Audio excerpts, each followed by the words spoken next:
네, 안녕하세요. JB입니다. 오늘 영상 시작하기 전에 감사 인사부터 드리고 시작하도록 하겠습니다. 멤버십 회원이신 가즈앙님, 원에인님, 미국 주식 인생 오리님이 소중한 슈퍼땡스 후원을 보내주셨는데요. 이번에 아마존으로 수익 보신 거 다들 축하드리고요. 앞으로도 많은 도움 받으실 수 있게 최선을 다하겠습니다. 그럼 어제 시황에 대해 본격적으로 말씀을 드려보겠습니다. 어제 또 많은 일들이 있었죠. 그리고 추후 주식과 채권의 분위기에 대해 어느 정도 힌트를 얻을 수 있는 요소들도 포착이 됐다고 생각하는데요. 일단 9월 PCE 수치 발표가 있었습니다. 근데 이 부분을 헷갈려하는 분들이 계셔서 좀 말씀을 드려보자면요. 분기별 GDP를 발표할 때 PCE 수치도 발표를 합니다. 그래서 제가 어제 아침에 올린 영상에서 말씀드렸던 PCE 수치는 지난 3분기의 PCE 수치였고요. 어제 저녁에 발표된 PCE는 지난 9월 달만 산정해서 나온 PCE 수치입니다. 네, 아무튼 9월 PCE 수치는 헤드라인 수치만 예상치보다 0.1 높게 나오고 근원 PCE나 다른 자잘한 부분들은 다 예상치에 맞춰서 나왔습니다. 전반적으로 그냥 예상치에 부합해서 나온 PCE 수치를 보고 시장은 딱히 크게 반응하진 않았습니다. 그리고 아마존과 인텔이 이번 3분기 실적을 정말 잘 냈죠. 이들 실적의 세부 내용은 제가 어젯밤에 커뮤니티 게시판을 통해 말씀드렸기 때문에 굳이 다시 반복하진 않겠습니다. 아무튼 실적이 엄청나게 잘 나왔고요. 아마존과 인텔의 주가도 꽤 많이 올랐죠. 그래서 어제는 그동안 증시가 너무 힘들었지만 어느 정도 강한 반등을 주겠구나 했는데 전체 증시는 여전히 힘이 없었어요. S&P 500과 다우지수는 하락으로 마무리했고요. 나스닥 지수는 상승으로 마무리하긴 했는데 초반에 좋았던 상승분을 거의 다 반납하고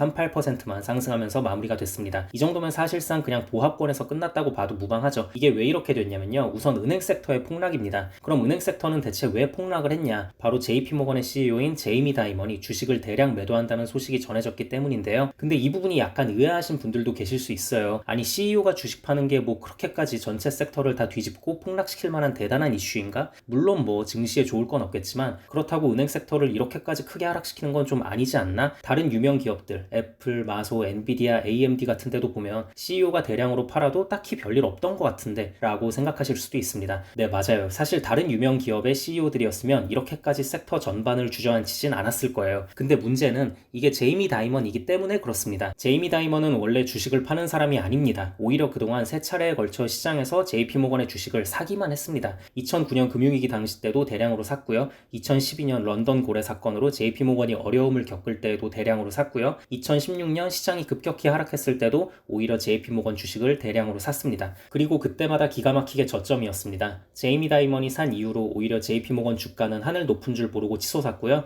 그래서 제이미 다이먼이 세 차례에 걸쳐 총 5,500만 달러를 주식 매입 비용에 썼는데 이때 산 주식 평가액이 지금은 2억 달러 이상으로 엄청나게 올랐습니다. 제이미 다이먼이 2억 달러치만 갖고 있다는 얘기는 아닙니다. 왜냐면 또 스톡 옵션으로 매년 주식을 받는 게 있으니까요. 그건 따로 또 별개예요. 아무튼 오히려 위기 때마다 주식을 매입했던 제이미 다이먼이 이번엔 오히려 본인이 가진 물량의 12%를 팔아버린다고 하니까 당연히 시장이 충격을 받을 수밖에 없었습니다. 야, 진짜 뭔 일 나는 거 아니야? 아니 한 번도 매도를 안 했던 제이미 다이먼이 판다 그러네? 경기가 괜찮아지고 주가가 오를 거라고 생각하면 왜 팔겠어? 하면서 말이죠. 그리고 전쟁 관련 소식도 업데이트해 드리자면요. 이스라엘이 가자 지구에 대규모 공습을 가하면서 지상군 투입 작전 확대에 나섰다는 소식이 전해졌고요. 또 미국 전투기 2대가 시리아 내에 있는 이란 혁명수비대의 무기와 탄약시설을 공격했다는 소식도 전해졌습니다. 이렇게 또 전쟁의 리스크가 커지게 되면서 원유 가격도 순식간에 상승을 하게 됐고요. 거기에 심지어 어제는 금요일이니까 주말을 앞두고 있던 상황이었잖아요. 제가 종종 말씀드리지만 기관들은 주말이 껴있는 상황에선 리스크를 굳이 갖고 가지 않으려는 경향이 있습니다. 왜냐면 혹시 주말 동안 무슨 일이 터지면 대응이 안 되니까요. 아무튼 그래서 주말을 앞둔 시점에 이렇게 확전의 양상을 띠니까 더더욱 시장의 심리를 위축시킬 수밖에 없었습니다. 그리고 이제 제가 썸네일에 적어둔 부분에 대해 이야기를 해보자면요. 일단 이번 FOMC는 시장에 끼치는 영향이 그렇게 클 것 같진 않아요. 어차피 동결로 다들 확신하는 분위기고 단 한 번도 패드워치와 결을 다르게 간 적이 없었던 연준이었기 때문에 딱히 변동성을 보일 것 같진 않은데요. 문제는 곧 발표되는 재무부의 국채 발행 계획입니다. 7월 말에도 대규모 국채 발행 계획을 밝힌 후에 3개월 내내 국채 금리가 올랐잖아요. 그래서 이번에는 좀 적당히 발행을 했으면 좋겠는데 이게 그럴 것 같지가 않아요. 왜냐면 제닛 옐런 재무장관이 뭐라고 발언했냐면요. 국채 금리 급등은 재정 적자 때문이 아니라 경제가 회복되기 때문이라면서 전 세계적으로 국채 금리는 오르는 추세고 미국은 세계의 표준이기 때문에 오를 수밖에 없다고 발언을 했거든요. 근데 이게 좀 말이 이상합니다. 그죠? 우리가 봤을 때는 미국이 너무 무대뽀로 올렸기 때문에 다른 나라들에서는 힘들지만 어쩔 수 없이 따라서 올리고 있는 것으로 보이고 선후 관계가 이게 맞는 것 같은데